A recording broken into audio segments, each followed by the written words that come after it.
అనేది వేరే 500 నోట్తో పోల్చుకుంటే క్వాలిటీలో తక్కువగా ఉంది. దీని క్వాలిటీ చేంజ్ చేసినట్టయితే మీరు ఇప్పుడు 500 రూపీస్ నోట్లు లెంత్తో పోల్చుకున్నట్టయితే కూడా చాలా తక్కువ లెంత్ ఉంది, విడ్త్ కూడా తక్కువగా ఉంది, క్వాలిటీ కూడా పేపర్ చాలా. దీంట్లో చిప్ ఎక్కడ ఉందో అర్థం కావట్లేదండి, మరి టెక్నాలజీ ఎక్కడ పెట్టారో మోడీ గారు.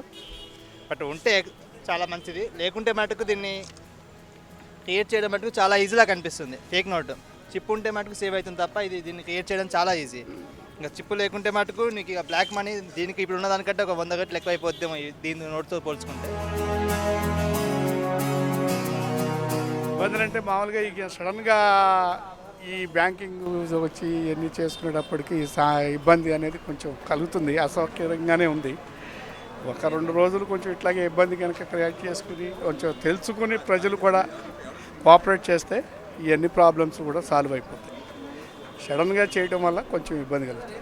సామాన్యుడు మినిమం ఒక 500 తీసుకెళ్తుంటే, కూరగాయల మార్కెట్కి వెళ్తుంటే ఎవడు 500 తీసుకుంటలే, చిల్లర ఒకట్లే.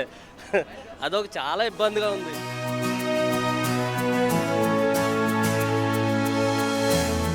దేశాన్ని బాగు చేయడానికి ఇది ఒక మంచి ప్రయత్నంగా మేము అనుకుంటున్నాం.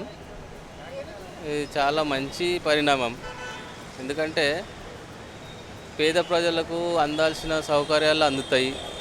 అలాగే కొద్దిగా భారతదేశం అభివృద్ధి చెందడానికి కూడా చాలా మంచి అవకాశం.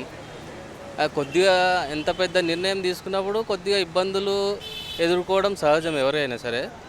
దాని ఇబ్బందులను అధిగమించి ముందుకు సాగితే ముందు భారతదేశం మంచిగా అభివృద్ధిలో నడుస్తుందని అనుకుంటున్నాను. crores of countrymen, not only all of us here, including myself, we believe that had Sardar Patel been the first Prime Minister of India, India would have been a different country today. That is the feeling of the millions of the people across the country.